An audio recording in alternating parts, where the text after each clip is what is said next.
And when we reframe our lives, meaning when we look at our lives, what God is allowing to come our way through a lens that is eternal, a lens that is, God is outside of time and space. He's not in my time and space. What I think in this season is forever is just a season that He is using to equip and to shape me for something He has ahead that I can't see right now. That changes how I steward or how I accept and even believe that He is good and faithful in the midst of what appears to be something that's very not good.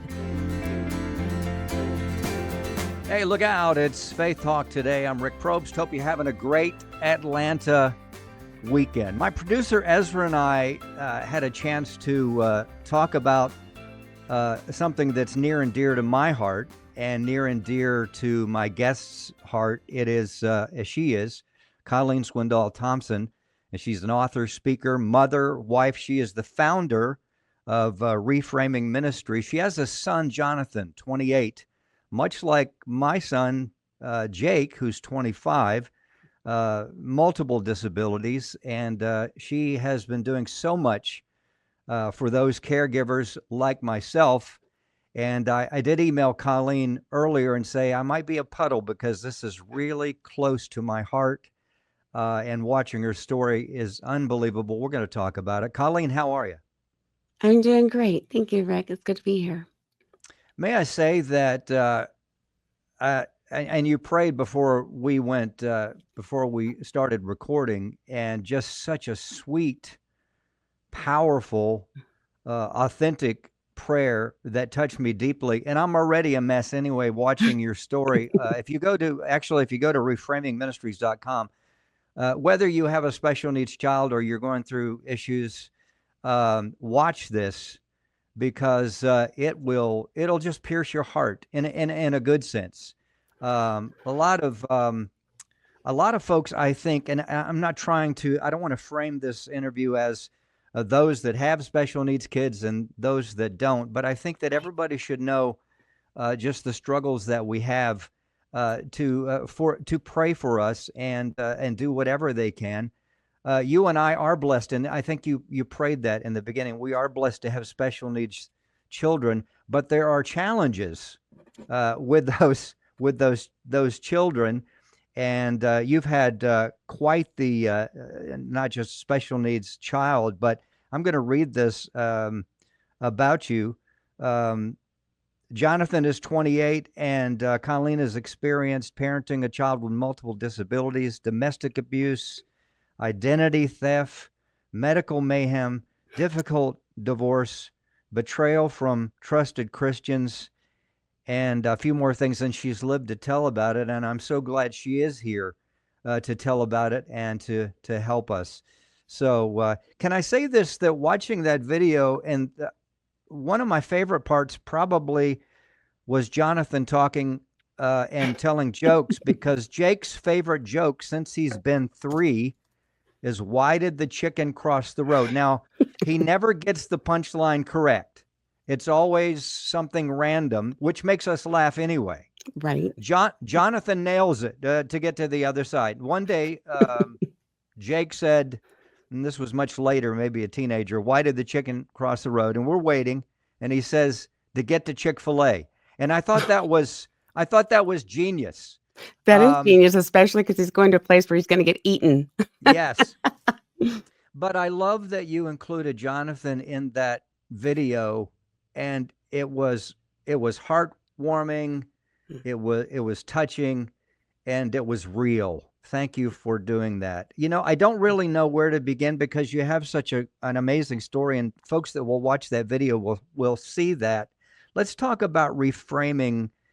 You're the founder. What is reframing for those who don't know?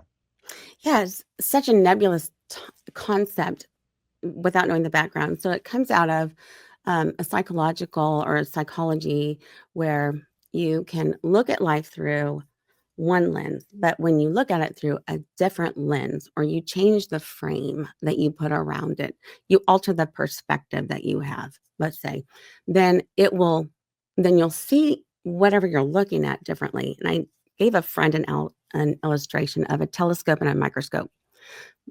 It may be a lens and the same kind of tool that uses to see things, but a telescope is going to show something up really, really close. I'm sorry, really far away. A microscope is going to look at little tiny details of everything. And when we reframe our lives, meaning when we look at our lives, what God is allowing to come our way through a lens that is eternal, a lens that is God is outside of time and space. He's not in my time and space. What I think in this season is forever is just a season that he is using to equip and to shape me for something he has ahead that I can't see right now. That changes how I steward or how I um, accept and even believe that he is good and faithful in the midst of what appears to be something that's very not good and not faithful. In fact, my friend Catherine Wolfe has a wonderful quote that is just amazing. It says, "Before God brought all things together for good, he wept with all of those going through not good things." And I think that's a wonderful way to look at it, that Jesus weeps with us when we are going through those hard times, when we are in the depths of despair. It's not that he's absent, he's very present. We just have to have the trust and belief. Like faith is the absence of things not seen. I can't see him when I'm praying over John and we're doing another, well, let's just call it what it is. So a lot of enemas go through our house and I pray over him. I'm like, Lord, what you're doing in John's life, in his physical body, in his spirit, may I steward that well and remove what needs to be removed and make robust what you want to show and shine through. So it is an acrostic as well. It's a perspective, but also it's an acrostic that I'm breaking down into 3 different sections of the 3 booklets that I'm working on up here. They're just not in writing yet. Because it represents like the ruined phase where we feel totally ruined. What I thought in life was going to happen, it's not happening. And I'm going to have to go through a process of questioning my faith, probably questioning a lot of things that I was raised to believe that aren't happening, that maybe are false beliefs. And then a renovating phase where God is at work showing us that he's leading us and to lean on him and to follow his ways, get into scripture, the renovation process. And then the renewed process is what reframing came out of, which is God totally changed my direction in life because of the things that I went through. I wouldn't be able to speak with parents of kids with special needs if I hadn't gone through that, or a hard divorce, or whatever it is, illnesses, surgeries. So he's equipping you right where you are in the messiness of it all. And it's a reminder that that's happening. Colleen Swindoll Thompson with us. She's the founder of Reframing Ministries. She's got a book out called Reframing Life. I love this title, Reframing Life, focusing on God when life gets sideways. Yeah, I mean, you have had so many, I hate to call them adventures because that sounds like it's a like Disney it's something ride. fun, like a zip line. Yeah. It's like a Disney ride, right? But you have had so many adventures. It's like you've had 10 other people's adventures all wrapped up into one.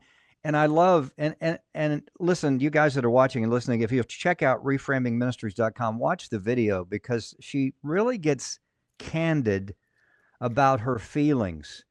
You know, my wife and I, for the last 25 years, we've just put our head down and just move forward like a rugby game or a football game.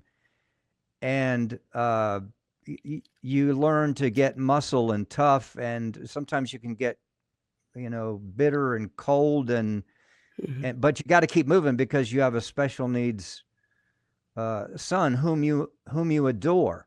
And in some senses, and I think you can understand what I'm about to say, because of Jake's disabilities, instead of 25, he thinks more probably like a 5 or a 6-year-old. And there's so much innocence there. Now, he does have bad days and he can get cranky like the rest of us.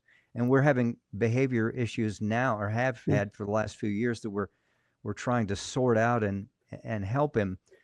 but and this is going to sound terrible, Colleen, in some senses because of the way that he thinks is so pure.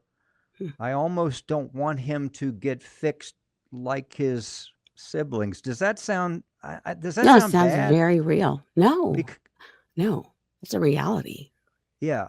And so you sharing in your video about just your anger with God. Mhm. And I think in some senses, I know, and probably you have as well, but I know you did share some. We tend to stuff it down, just that feelings. Well, we're taking it for the team, and we're taking it, and there's just so much you can take for the team before you need help, and that's why we appreciate you, and not only on the special needs spectrum end, but also in relationships. You talk about divorce and sickness, etc. And so there's so many people going through so many things that need your ministry, and we appreciate that. Next step, how do you I was going to say, what's the day in the life of Colleen Swindoll Thompson?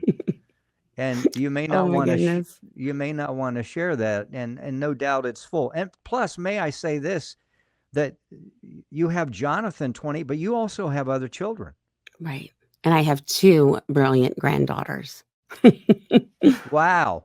Yeah. That's what I'm waiting on. We're waiting on grandchildren. We have a 36-year-old son and his wife, and we're waiting. Like, I go on keep vacation. We want the grandbaby. Well, Yep.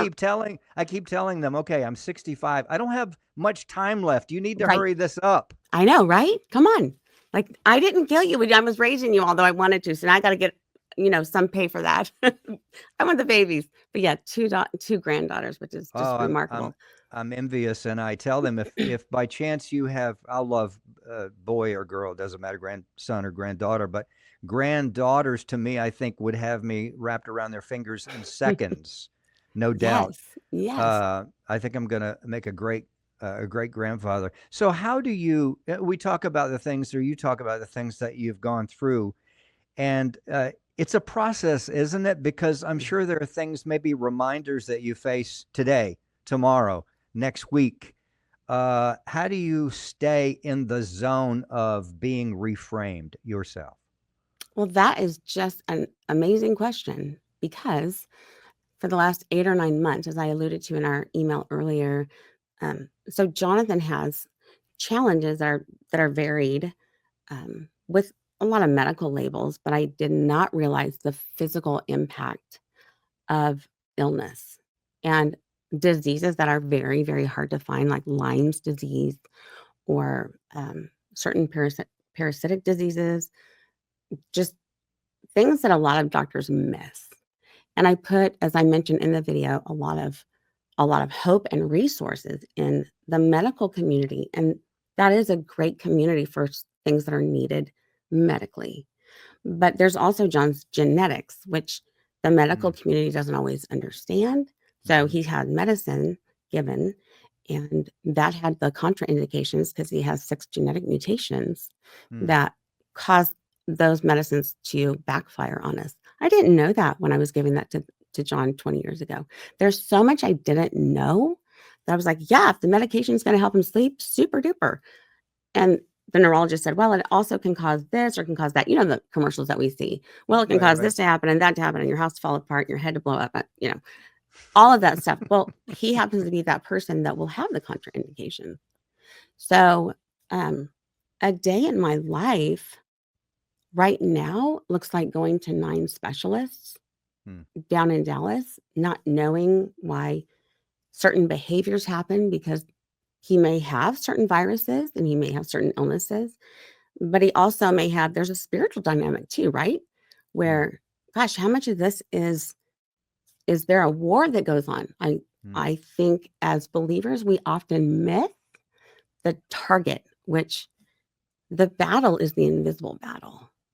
It's Satan that prowls around like a roaring lion, seeing who he can devour. Am I being devoured by life? Or am I asking the Lord for wisdom as I live life? mm, So there's that spiritual dynamic. There's the physical part of our John 6 from strep and staph? Are they from a bug bite? Are they from a tick? Are they from emotional trauma, a lack of oxygen to the brain? I mean, who knows? So a day in my life looks like a very loving, tolerable husband who tolerates me a lot. Very having to become very adaptable, adjusting to what is. I'll tell you, Rick, I was that parent like you were talking about earlier. You kind of put your head down and you plow through the day and you get through the months, and then those months become years. And it's kind of fixing, like playing ping pong. Wherever the ball comes, you swing the paddle. And that's more reactionary. And I realized when John got so sick in 2022, we almost lost him. A lot of what I was doing was trying to fix John. And of course, I want him to have a great quality of life, but I can't fix. God doesn't ask me to fix any of my kids or anybody else. He's the fixer. I'm not. And so now, in fact, just the other day, I laid back with John. He comes into my room when I'm waking up in the morning just to have companionship. And so we will usually fall back asleep. And I just reach over with my hand and I put my hand on his arm. I said, John, I want you to know I love you. I can't fix where you're at today, but I love you through it. Because he wasn't feeling good and I don't have an answer. That's a day in my life now. Because I know I can't fix life. And I want to tell anyone listening, maybe it's time to not try to fix everything. And it's time to just say, God, I'm right here in this mess. We just did a huge house painting in the middle of changing caregivers and John getting sicker. We had planned it for last year, but it happened to come in April. And the house is just such a mess. Like, you know what? This is life. Life at our house looks like our entire upstairs. We haven't put it back together. I have a twin bed leaning up against the door with a ton of books stacked up, and then my husband's workout stuff in the other room. It's not super neat and tidy. From the outside, we all look like really nice houses. But the inside, the reality is where God sees, like David with Samuel anointing David, God tells Samuel ahead of time, listen, don't look on the outward appearance because I look on the heart. So when Samuel goes to Jesse, hey, where are your sons? All those guys showed up. And then, oh, by the way, there's David. He's out in the field. The last one that they thought would ever be king was out in the field. So whatever it is that you're stewarding, Rick, or that God is allowing your listeners to steward in their lives, maybe David, a king in the works. But we can't see that. We know David's life. We don't know our own. So it's important just to pause and say, yeah, this is where we are. It's also good to be a little bit older and really not care what people think in the sense of, like, John will say things that are just outrageous. At Christmas time, one of his favorite movies is Home Alone. I don't know if your son does this, but John will often repeat certain lines out of a movie. Well, it happened to be as we were walking off the elevator, and I always know that a closed space is going to be dangerous. I'm like trying to distract. And all of a sudden, as the doors open and we're exiting, he goes, well, get out of here, you filthy animals. That's a day in the life around our house. And so I just go, oh, keep walking. So I'm also not on social media a lot. I think that's very helpful. Yeah. Because social media will try to define, and I'm not going to bash social media. It's wonderful to stay in touch and connected. But I think it's also far more important for me to spend an hour scrolling through passages in scripture that are timeless rather than scrolling through maybe a feed that makes everybody's life look amazing. Look at this vacation I went on. And well, that's going to elicit jealousy in my heart if I look at everybody else's vacation going, I don't remember the last vacation where I wasn't a nightmare to live with, getting all the medicine ready before we left. Going, why do we even try to take vacations? We still try to take vacations. Do we bring John? Do we not bring John? Those are the realities that we have to honestly address. Yes. And I don't know how you've handled that, but it is hard because my other kids are like, Mom, we want all of you. We want you to be here with us, and you're going to be distracted. They're exactly right. So it's juggling that. It's juggling caregiving with my granddaughters and my daughter. She just texted me this morning, Mom, like her husband's amazing, but he's so sick right now. Can you come today? I've had 3 hours of sleep. And she works full time. She's on maternity leave. Like, this is the day that I'm like, got it booked all day. So having to say no is hard when I want to say yes. Mm-hmm. But what is the best yes for the day? Not for the year, but just for today. I'm answering in a lot of different ways your one question, but a day in my life is, what is my best yes? Mm. What is my, how can I steward this challenge, whether it be John walking in right before I leave and his ticks are going off. And I don't know if that's the disease or if, I mean, we're testing his blood for a lot of different things that can go up into the brain. Very, very raw. And the doctor's saying his history is a encyclopedia. Like, you're not kidding, but read it because that's your job. And I put it here for you. So you provide what you're supposed to provide because I'm doing what I can to communicate with you. So that's my advocacy side. And that'll come out later today. But tonight, when I get to see my husband, my best yes is giving him the warmest welcome home and setting out cheese and crackers like I do almost every day, because I'm so thankful for his provision for our family, his adopting John. Both of my boys changed their names legally to be his name because a lot is represented in a name. So that's a lot to take in, but just your best yes.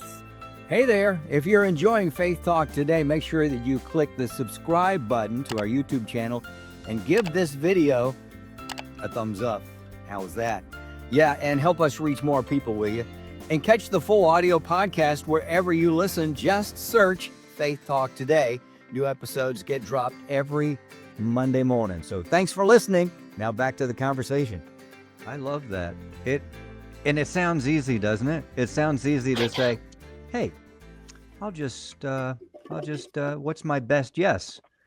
When you have all those things pulling on you, and all those things that you have to carry, if you will. Colleen Swindoll Thompson, she's the founder of Reframing Ministries. Go to reframingministries.com. Yeah, just for 20, let's see, Jake's 25. What's the new math on that? For 23 years, we would go on vacation with him. And you're right, we had to prep medications, and he's not 100% potty trained, so and we'd have to have somebody that knows how to shower him, bathe him. We're trying to get him as independent as we possibly can, because we're not going to live forever, right? Right. Which is frightening as well, to have a son. Now, we have two other sons, a younger one and an older one, but it's frightening to, in at least in my mind, to someday to be with Jesus, which is awesome, but I'm going to leave Jake behind, and who's going to take care of him? So Right. that's one of the things I still very anxious about it and still struggle, Right. although we have so many loving people around us.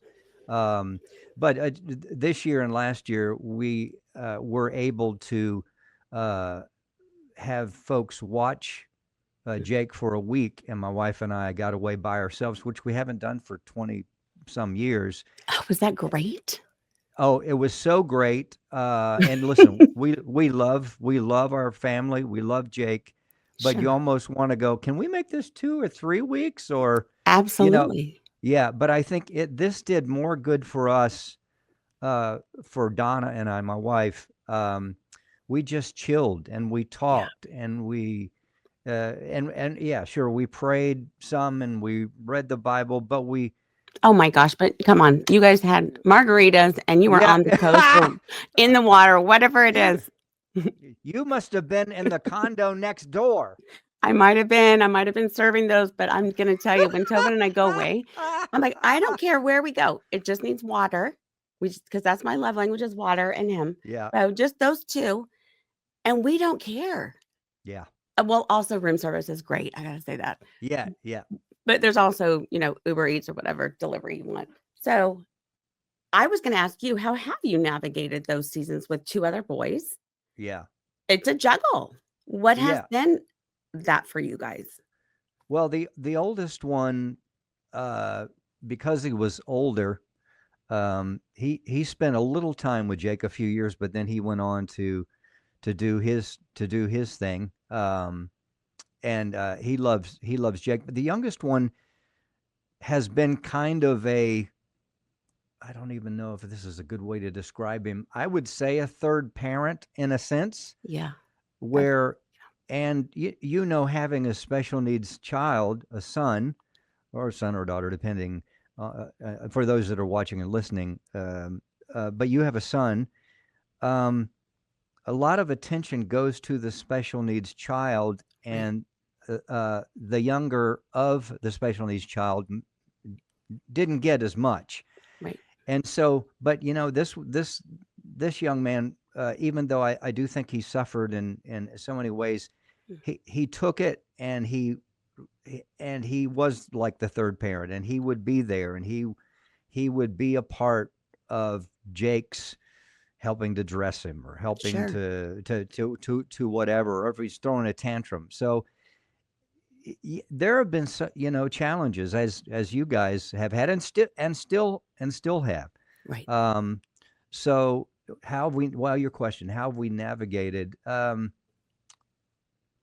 I think we've navigated pretty well. I mean, we've made mistakes, Sure. and then you regret things. You're like, gosh, maybe I should have, could have. How do you get past the regrets? I mean, no doubt you've had some as well.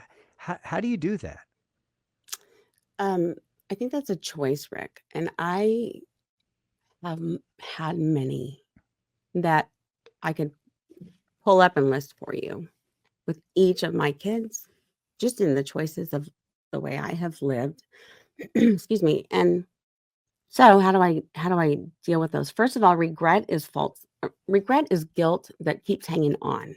Hmm. So I have to choose, am I going to hang on to that, or am I going to choose to take the steps, which have included and continues to include apologizing to the other kids, apologizing to each kid for areas that, or each of my young adults now, areas where I blew it. I'm so sorry that that was my focus. That was not what you needed. And I am so sorry. And I'm asking for your forgiveness. And Hmm. then they choose. I mean, we went through this with my own folks years ago. All 4 of us adult kids got together, or they had us meet because there were some conflicts that had not been resolved. And with the help of a counselor, they apologized to each of us. And the Hmm. counselor said, once you apologize, what more can you do? Yeah. So Hmm. forgiveness is something that is given, but I can't control my kids' choices. They choose, either I forgive mom, or I'm going to think about forgiving mom, or I don't. That is completely on them. That's not my choice to be made. I've done what God has called me to do, which is apologize and make steps to change. There are areas where, with my son, who actually did the documentary, he said, Mom, we got to put this on. We got to get the story out there so people understand where reframing Hmm. came from. So Hmm. my son, Jonathan's older brother, Austin, he's the brains behind that whole thing. I just showed up, and we this last Christmas, he said, "Mom, there's some things I don't feel like I can talk to you about with John." And so I said, "Well, let's go see our counselor." So we have a counselor that we always call. He knows us inside and out. He also had a child die, a 4-year-old daughter Hmm. die in his arms, who was Hmm. medically incredibly complex and eventually passed. So he gets that guilt thing, and he also Hmm. gets how to communicate. And so we spent time with a counselor. How is it that you can hear me, and how can I hear you? Because we all want a healthy relationship. It's not like my kids want to wake up going, how can I hate mom more? Or Right. how can Right. I have this tension? That's so good. So, apologize, and then call things out. Like, you know what? I feel like I'm walking on eggshells. And so I'll be very, very honest with the kids. I don't have the bandwidth for that. If there's something with me, come and tell me. I will listen. Because if you invite your kids to be honest with you, expect honesty, and don't shame them or push them away. Let them say it. Like you said with emotions, they're there. In fact, one of the chapters in my other book that I forget the title, When Life Isn't Fair. That's what it is. When Life Yeah. Isn't Fair, what they didn't teach you in Sunday school. So many things that we can hold up as that's not fair. That's not fair. Well, first of all, let's define fair. In God's economy, Jesus could have hung that flag really large. Mm-hmm. That wasn't fair. But was it for a greater purpose? It certainly was. Hmm. So again, I have to accept what they say to me, and they've been very honest with me about, yeah, that you were really harsh there, Mom. You know what? I was. You're right. I'm sorry. What is it that you need? How do I need to communicate better with you? Because we all want to have time together that's enjoyable and comfortable. Nobody wants to walk on eggshells. So we're very honest. Navigating it means, yeah, John bugs me right now. Sometimes they'll say that. I get it. Yep, that's hard. Now, it's their decision how they handle it. I can't decide that for them. I hope that the choice is made to stay in relationship or stay close. Some of our kids, because Tobin has 2 kids too, some of them are better at that than others. I gotta let that go. If I hung on to that and hung that over their heads, how awful would that be? Hmm. I just hope that they will, when I'm gone, should I please, Lord, let me be gone before they go. I'm like, you're not leaving me all here with this mess. I just want them to remember a mom that was as loving as I could be and very authentic and honest. They could say whatever they needed to say without shame because we're human doing our best. And then just directed them to Jesus. Like I can't fix all this stuff. But each day I can do what I can, what I've been stewarded to do. And I'll tell you, I do my work as far as researching and what is it that this kid needs, the studies on trauma that I've done, because all my kids went through trauma. We had a traumatic past. That Mm-hmm. changed the entire way their whole physical body functions. So how can I help them understand their physical bodies? Well, you may have that pain because the body keeps score. I'm sure you've heard of the book, The Body Keeps Score.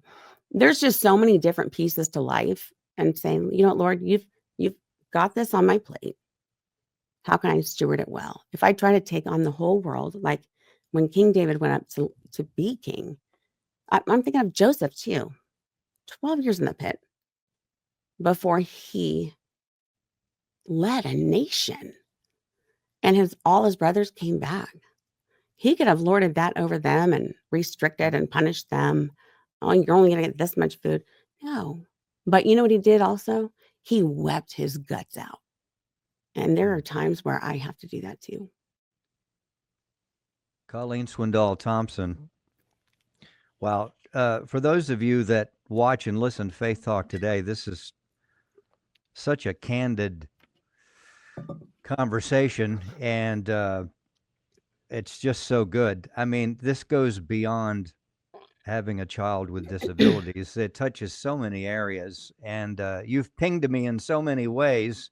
Well, talk. I've been doing all the talking. You can talk now, Rick. You've pinged me in the sense of, the whole, I mean, with the guilt thing and letting the best yes. And I know you don't throw those just off the top of your head. Hey, this sounds good. I'll do this. This comes from your soul, from the Spirit of God on the inside of you, but your soul that you've worked through and still working, through, things that you are, and your research and everything that you've done. Thank you for helping us all. And I don't want to keep you. I would love to talk to you again sometime. And we can talk about whatever. You're such a great guest because you speak from the heart, and anybody can parrot things, can read a book and parrot things, but this is real soul stuff, and that's where transformation happens, right? In the soul, the renewing of the soul, the mind, if you will. Reframingministries.com is Colleen is the founder, and I've said this a number of times. Just another reminder: please go and watch this video. It'll rip your heart out. It really will. But you've got to finish it, And it's I mean, I was going to finish when Donna came by yesterday, and I was watching, and I said, okay, I'm going to finish this, but this is very, very tough for two reasons. And some of it was selfish because you were just knifing me in the heart. But I also had, That was Jesus. yes, but I also felt for you, and I can't feel your pain for you, but there was a connection there. I'm like, oh my gosh, Hmm. this is unbelievable. So thank you for what you've done. Ladies and gentlemen, Reframing Life, focusing on God when life gets sideways and when life isn't fair, what they didn't tell us in Sunday school, two of her great books. She has a podcast as well. Check that out. And the website, a lot of resources there, articles. There was one I was looking at this morning. I need to go back and read it. I said, I've got to talk about that one, or I've got to read it. But anyway, check it out, reframingministries.com. It seems like I'm all over the place on this interview. I am a professional, but with this one, and folks that have watched or listened for years, they say, what's he doing? He seems to be just going back and forth. But I think this is just so deep in my heart, and I appreciate you. And what a story with your husband, Tobin. Wow. And I think you haven't, Ezra said you have a name for him. Is it Superman? What do you call him? I call him so many things. I don't know. No, good stuff. What do you call him? I'm thinking, what do I call him? I call him Tobe, my hero. My hero. That's the what most it was. patient, loving person I've ever met. You know, what we haven't entered into the conversation is we both have aging parents.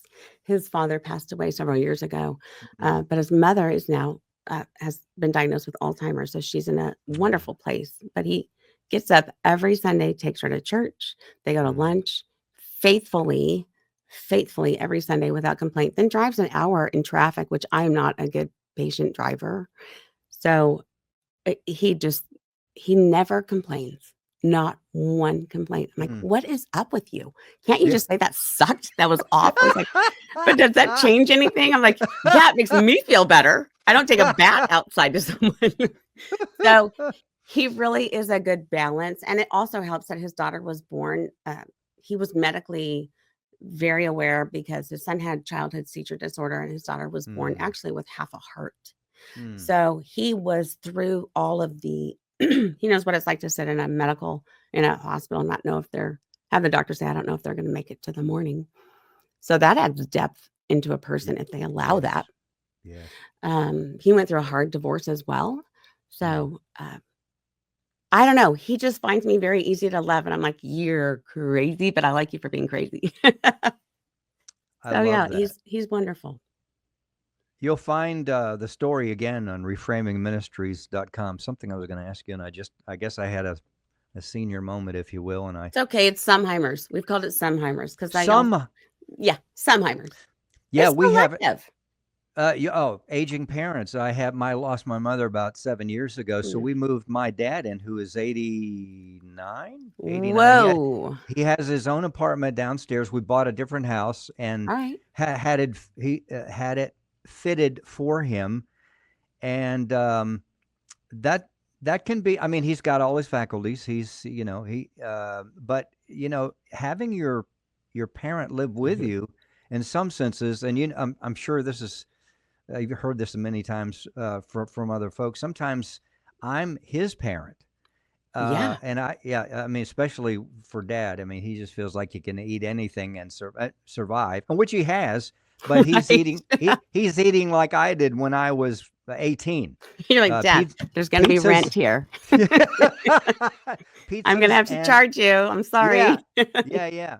But anyway, that's another thing. And I know you guys cover that on reframingministries.com. So, ladies and gentlemen, if you have an aging parent, whether they're struggling with medical issues, whatever issues they may have or not have, it's just really a good place to go to, because that's a tough one too. Wouldn't have it any other way. Love having that I can take care of Dad and be there for him and listen to him But it's a challenge as at being a child being an adult caregiver of an adult, right? Which is Your so much more parent. common now, Rick. I mean, that's like the coming thing is caring Yes, for aging parents and as caregivers. yes. Um, the number is going to triple in the next between now and 2050. So it's going to be exponentially more common. And the largest number of people who are caregivers to two generations are my son's age in their 30s Wow. with aging parents and with like my kids with a sibling. Uh, I mean, it is a lot. And so being aware and cognizant of, yeah, I can take on all this responsibility. Okay, let's make sure that that's not becoming our identity. My Mm, identity isn't to being a caregiver or being Jonathan's mom or his advocate or his medical advisor or whatever. No, my identity is, Lord, you've made Colleen in your image, and somehow that is being shaped and fashioned as you will. And it takes a whole lot of super tools to fashion and shape that in and of itself. So that's where I start. And I want to pass that along to my kids so they have an identity that's not Jonathan's brother, Jonathan's sister, someone's mm, mom. This is what I do mm-hmm. in a pastor's kid, whatever. No, throw all those aside and let's just go back to basics. And that's really what reframing starts with. Reflect on how you got to where you are today and make a list of, hi, these are the experiences I've had. These are the places that I learned to believe certain things. What are those beliefs? Examine those. Do the REF. Examine what is that belief real, or am I taking on a false belief that Mm, God's supposed to fix this or God's going to heal this? He may, and I may never see it, but I pray every day, Jesus, I believe Jonathan is made in your image. He yes. is your son. He has Mm-hmm. gifts and abilities this world needs, I Mm, need, this family needs. There's nothing wrong, so to speak, wrong with Jonathan, except a lot of labels that I need to cut through and go, but John is a child of God. yes, that's so good. So, all of that, yeah, we need to ask the hard questions that a lot of times churches don't ask. I just put in my chat GPT or whatever it was, the whole AI stuff. Would a church hire Jesus? And the thing spits back out at me. That's a little harsh. I'm like, you don't say. So I have this conversation with this computer. I'm like, but would your church hire a carpenter from Nazareth who had no degree, who had people lead like Jeremiah, who never led anyone to Jesus, by the way? That's why you Mm, could write Lamentations. You can't write Lamentations if you haven't gone through what Jeremiah did. How many yeah. churches would just cut him off and say, you're not bringing in the numbers? When did Mm, Jesus care about the numbers? that's so So good. all of that stuff is part of reframing. And eventually it leads to God putting you in a place, having equipped you, broken you, shredded at times, for that then to be used in ways like he's using you. You could not enjoy your vacation with your wife like you did had you Right. not gone through what you did. Right. And it's Right. glorious to live with that kind of freedom and delight. That's so good. Colleen Swindoll Thompson. I do think that you guys were in the condo next door and you found out about the Well, margaritas. if we weren't, then we will next time. Absolutely fine. Definitely. Hey, check out reframingministries.com and also get her books. And no doubt there's probably a book coming in the future. Well, you said you had one in your heart. You just haven't sat down to put it together, Yeah, right? I haven't had time to because I just have been very focused. And as you know, my bandwidth or a there's only so much a human can do in certain spaces or certain crises where I'm like, I can't spit that out right now. In fact, we're redoing the website. We're kind of reframing in the sense of what we offer and how we are able to help not just caregivers, but people who are just struggling with those raw, hard things to Yeah. give people life and to say, no, this isn't the end. You're not at the end. You're at the end of something, but the beginning of something else. And that's where hope is. Just keep the eye on, yeah, this is an end, but there's a beginning coming and God's going to use you through that. So good. Colleen, thank you so much. Thank you so much, Rick. This was for me.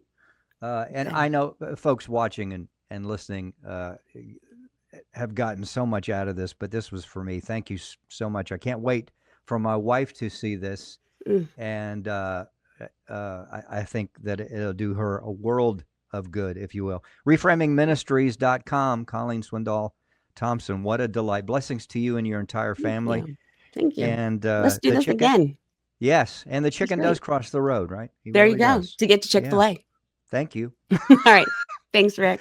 Hey, listen, what a great guest. And next week we'll have another guest. So join us for Faith Talk Today. I'm Rick Probst. This is Faith Talk Today. See ya. Hey, that's it for this episode of Faith Talk Today. But wait, there is more. You can go ahead and click the next video and keep watching videos and share them. And don't forget to subscribe to the channel and to the Faith Talk Today podcast. And we'd love to connect with you online. Just follow us at Faith Talk Atlanta. We're on all the socials. Hey, thanks for tuning in. We'll see you next time on Faith Talk Today.